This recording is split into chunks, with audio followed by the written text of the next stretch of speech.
miles per hour. Rayburn is second and McDaniels is third. It's a happy, fun-filled day for the likable Aussie and sponsor Don Vesco. And it's a beautiful day for Yamaha, too, which continues its amazing domination of this event. Yamaha takes the first 40 places. Kel Carruthers, Cal Rayburn, Dwayne McDaniels, Gary Fisher, Steve McLaughlin, Ray Hempstead, John Gilray, Harry Cohn, Conrad Urbanowski, and Rusty Bradley fill out the top 10.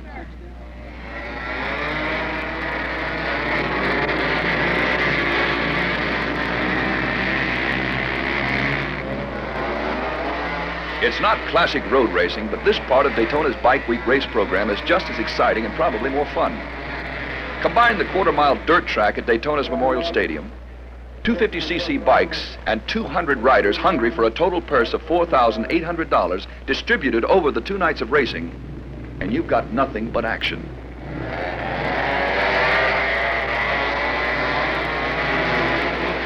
A rider can't even make hamburger money unless he qualifies. The competition is fierce. Every seat is filled. The fans love it. One of the crowd's favorites is Englishman Barry Briggs. Briggs is qualified and is ready to go in his heat race.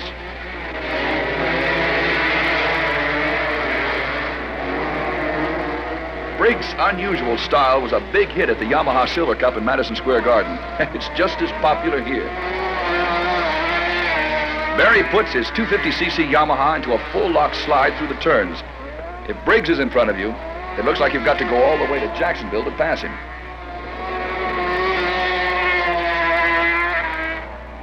Briggs takes the checker, followed by Mike Kidd and Keith Mashburn. The likable Englishman is back for the first semi.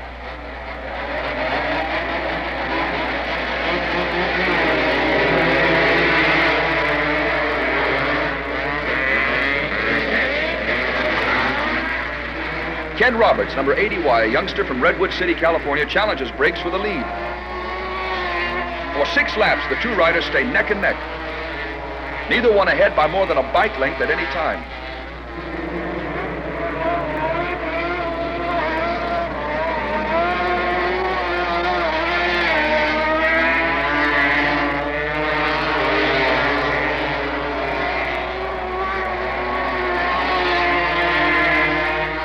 Finally, Briggs loses it slightly in turn 2, and Roberts slips by on the inside.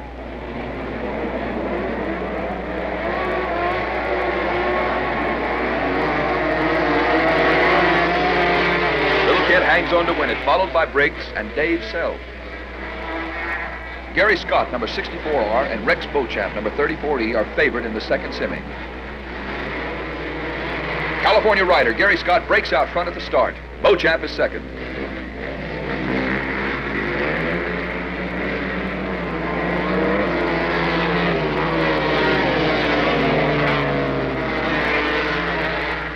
Beauchamp trails Scott for most of the race and finally slips by to take the checker with Scott right behind him. The stage is set for the final. The hot shoes for this one are Beauchamp, number 34E, Gary Scott, number 64R, and everybody's favorite, number 7T, Barry Briggs.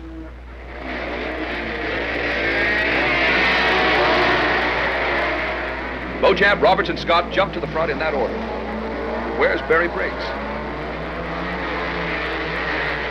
There he is, trailing the field with engine problems.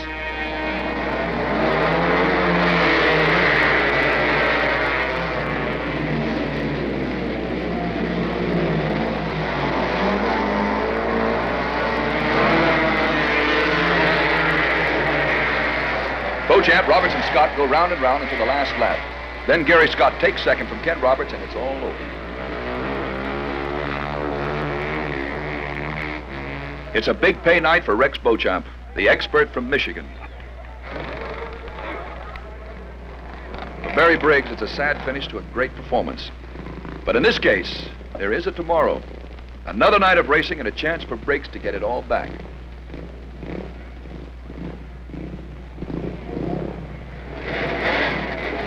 No, it's not a mud bath.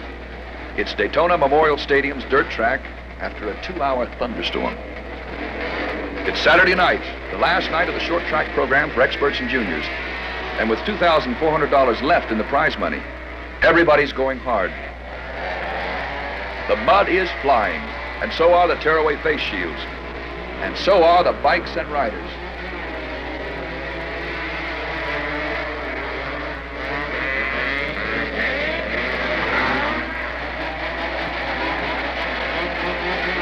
The first heat race features Barry Briggs, back for a shot at the money. Ed Sally, number 62D, a junior rider from Dalton, Georgia, breaks to the front. Briggs right behind him. With the track in this condition, passing is difficult. Briggs just can't seem to pass Sally. Looks like tonight, front runners are going to be winners.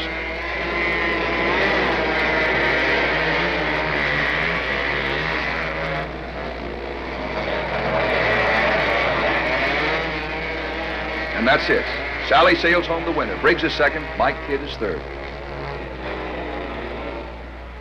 Ed Sally goes on to win his semi. And Briggs must finish high in the second semi to meet the Georgia youngster again in the final. Briggs gets left behind at the start, but gamely hangs in there.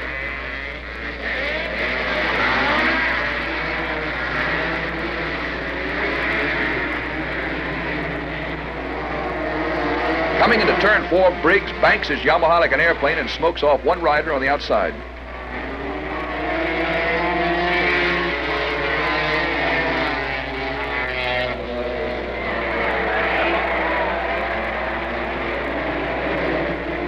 By the time he gets to the back straight, he's got the lead. That's riding. From there on, it's no sweat. Briggs motors home the winner. Ronnie Hall, number 30, is second. Kenyon is third. Ed Sally and Barry Gerald, number 29L, are the choices to knock off Briggs in the final.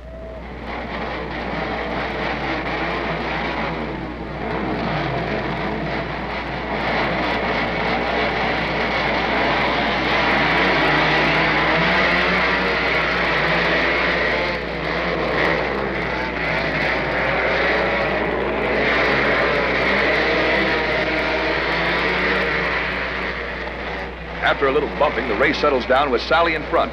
Gerald is second. Mike Kidd is third. Where's Barry Briggs?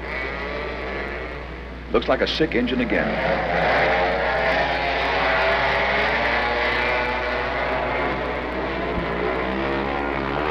Briggs is out of it for the second straight night. Sally, Gerald, and Kidd hold a parade around the quarter-mile track. And that's the way it's going to be. Ed Sally wins, followed by Barry Gerald and Mike Kidd. It's a big night for Ed. The biggest win to date for the junior rider from Georgia. And his cheering section really whoops it up. But hold on, there's more racing to come. A trophy dash that should be a dream race. Ed Sally, winner of tonight's feature. Alan Kenyon, Yamaha Silver Cup winner. And the so close yet so far Englishman, Barry Briggs. Sally breaks in front momentarily, but Briggs slides by and takes the lead.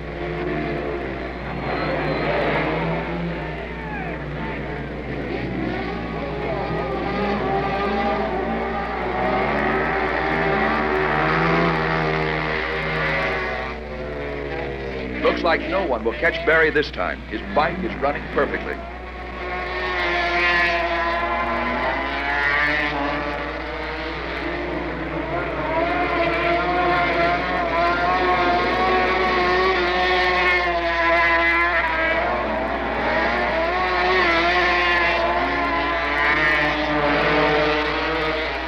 That's the trophy dash. Briggs, Sally, and Kenyon. Victory must taste very sweet to battling Barry Briggs. It's been a great two-night program of racing. The crowd goes home happy, knowing that the best is yet to come. The Daytona 200, 1971, and the best motorcycle riders in the world are here to win it. Dick Mann, last year's winner. Don Emdy, Mike Halewood. Youngster Dwayne McDaniels. Yamaha Silver Cup winner Jim Odom. Two-time Daytona lightweight winner Cal Carruthers. Pole sitter Paul Smart. And the 1970 national champion Gene Romero. The countdown has begun for the 30th annual Daytona. Once around the high-banked oval and 52 laps around the combination oval road course. 89 riders keep one eye on their tack and one eye on the starter.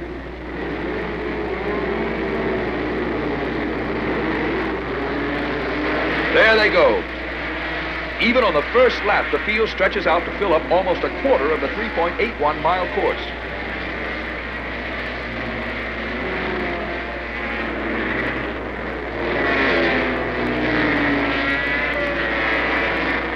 "40 closely bunched riders are on the front straight.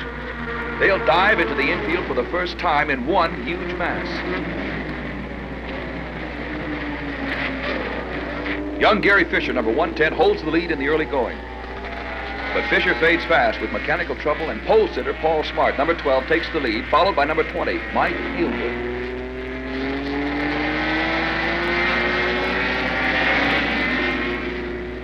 For the next 20 laps, Smart's blue and white Triumph and Hailwood's red and white BSA stage one of the most exciting duels for the lead in the history of the Daytona 200. The legendary Englishman Mike Hailwood has almost 300 wins on the international circuit, capturing the World Championship 9 times. But 28-year-old Smart doesn't care about his countryman's credentials and hangs on to the lead.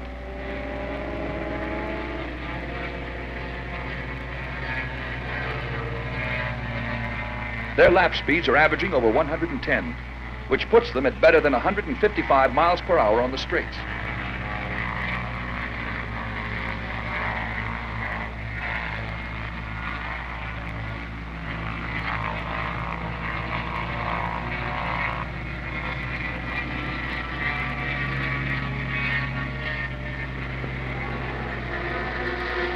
The grinding pace proves too much for Hailwood's bike. Smart forges ahead. Minutes later, Hailwood is into the pits and out of the race. The race is half over. Smart, now holding a 30-second lead, pulls into the pits to refuel. Out on the track, Dick Mann, number 4, inherits the lead, but Mann must pit soon. Smart gets back into the race.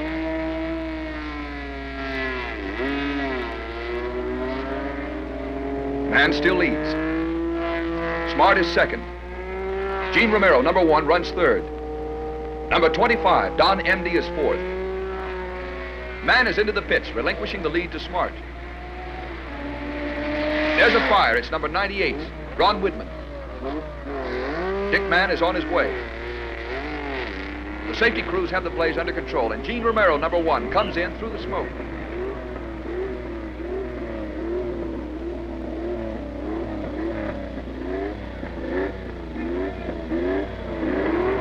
The leader, Paul Smart, is in for an unscheduled pit stop. Those puffs of smoke look ominous. Out on the track, Bugsy Mann is back in front. And that's it for Smart. His triumph swallowed a valve. The front-running Englishman is through for the day. In the last few laps, Dick Mann holds a comfortable lead of more than a minute.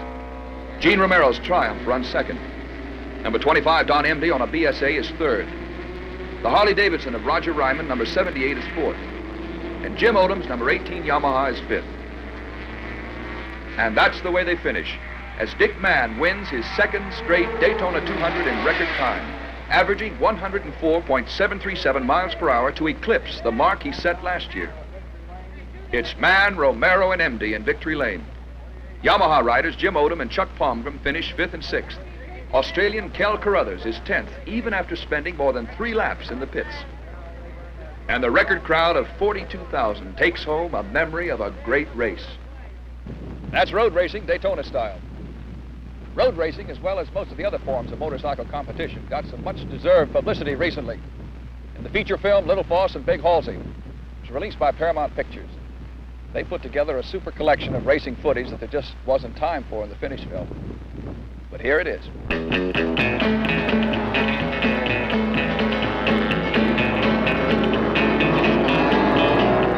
Okay, motorcycle buffs, you've seen Little Foss and Big Halsey, and we're glad that you liked it. But you've complained that we took out too much of the racing. So here are outtakes from the film that show more of the scrambles and more at Sears Point. Now, most of these scenes were done with stuntmen or doubles for Michael Pollard and Robert Redford, and I'll try to describe what's going on for you. This is Beardsley, Arizona, 1/8 of a mile of dirt track.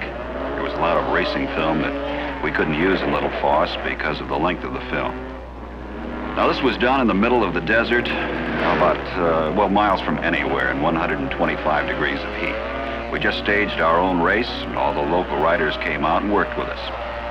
This was done, as I say, out in the middle of the desert, and got some very exciting footage here. We devised some special mounts to get certain angles that no one has ever attempted to do in a motorcycle film before. We also used some helicopter shots to get long shots so you could see the entire action.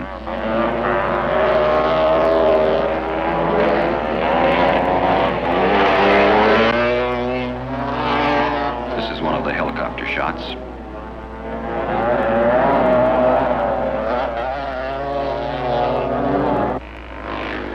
This is Blue Wash, Arizona, a hound and hare desert enduro race. We had 150 riders show up with their own bikes, and we shot it with every conceivable mount that we'd devised earlier in the film. We used helicopters, we used static cameras, Robert Redford and Michael Pollard fooling around on the bikes. These shots were done with a liquid-filled dyno lens. You'll notice the vibration. The dyno lens stabilized it enough so that you could see even this. A dyno lens is liquid-filled and cuts down quite a bit on vibration.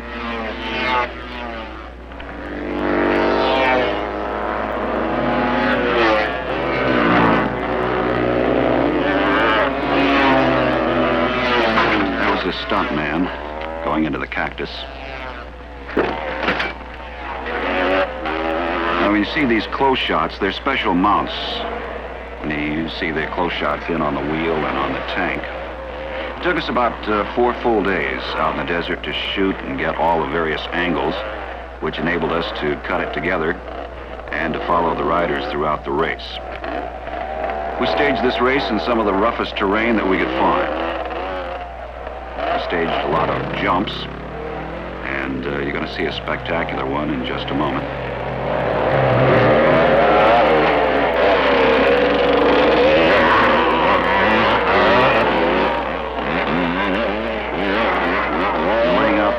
We picked the most spectacular ground we could find. The one in the, there's the jump, done by a stuntman. The one in the blue is Redford, and Michael Pollard was supposedly the one in red. This shows the relationship that they have extended onto the track, helping each other out. There's our two heroes again, fighting it out wheel to wheel on strong, safe, dependable Yamahas. Incidentally, these bikes never broke down while we were filming the movie. We just kept them with us for the full 3.5 months and never had any trouble.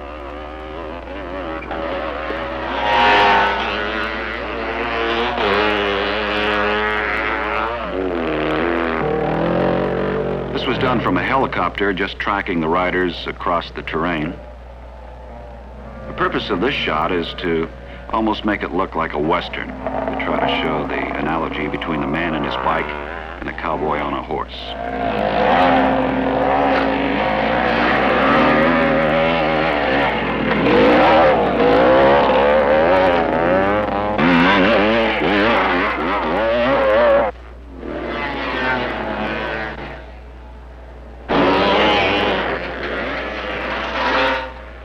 We packed up all of our equipment and moved to Hall's Ranch in San Jose, California for a TT race.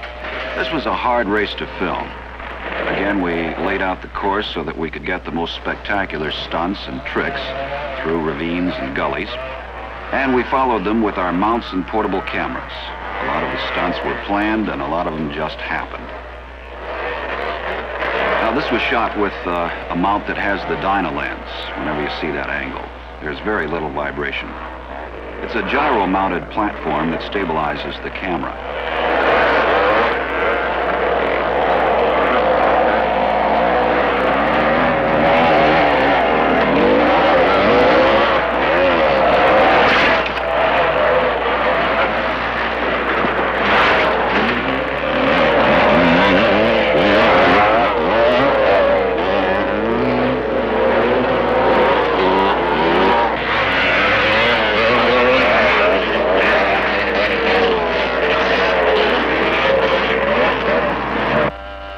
was a scene that we staged strictly for dramatic purposes to show the fact that little old Michael Pollard is by himself and alone. We started out on a salt flat north of Lancaster where he just laid out on the bike and he was doing about 90 to 95 miles an hour. Very marvelous mood effect. It was a choreographed ballet that extended the mood of what the character was going through.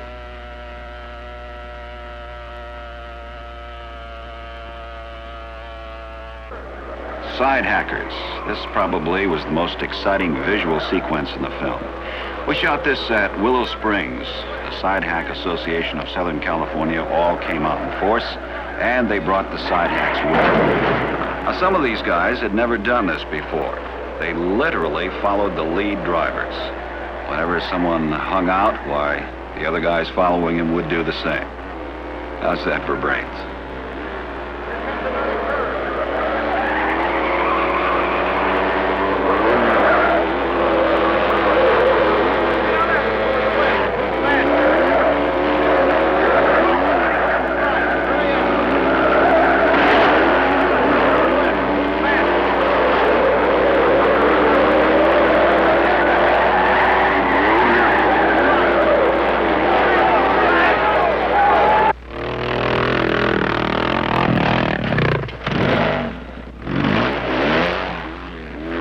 Hill climb that we staged ourselves, and it's tough getting up the hill.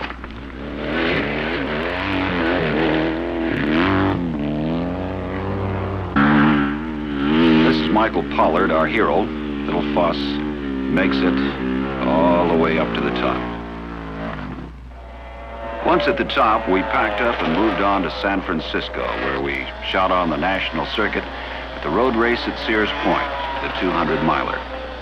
During this race, we worked with all the factory teams, Yamaha, Kawasaki, Suzuki, Triumph.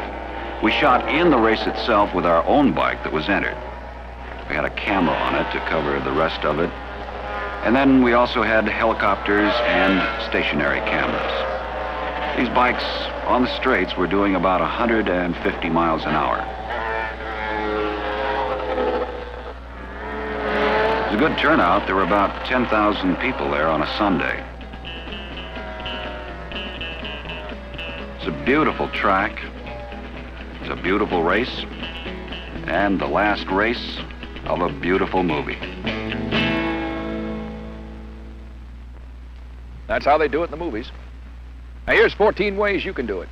To show you how, here's Don Day, Advertising and Public Relations Manager at Yamaha International. Thanks, Monty. We think our 1971 line of motorcycles is the best ever in terms of appearance, handling, and dependability. Everyone your dealer will show you is truly a better machine. A better machine on the trail, like the Enduro line. Here they are, from the king of the mountain, the 360cc RT1B, down to the rugged little JT1. We never call it a mini bike. It's a 60cc mini Enduro with all the features of a Yamaha motorcycle. Full swing arm suspension and new improved front forks that make handling a pleasure in the rough. Check out the DT1E, for example. This 250cc Enduro has 5-port power linked to a 5-speed gearbox. Torque is down low where you need it. A winner just like his brother, the DT1MX, the Mint 400 champion. Here is Motocross by Yamaha for 1971. Fantastic speed, reliable, and engineered to win.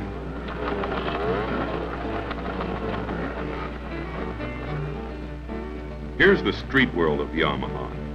And if you think dirt bikes are the only winners we make, check out this one, the R5B 350. It's a road racer in street clothes. 2-cycle, 5-port, parallel twin power, a perfect balance of handling, appearance, and performance. The R5 was Cycle Magazine's choice over all 350s. Ride it and you'll see why. See why the XS1B should be this year's winner in the 650 class. What a motorcycle.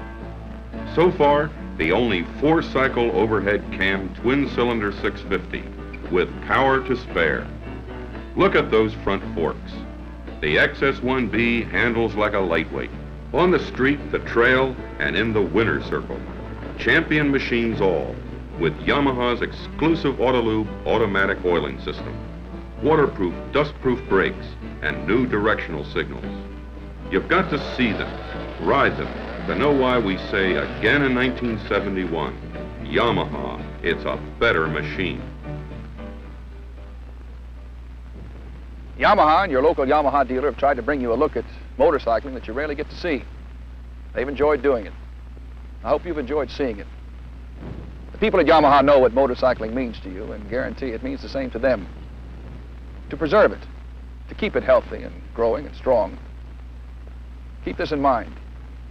There are thousands of beautiful, fresh, untouched places where you can enjoy your bike. But only you can keep them that way. Until next time, good riding. Stay healthy.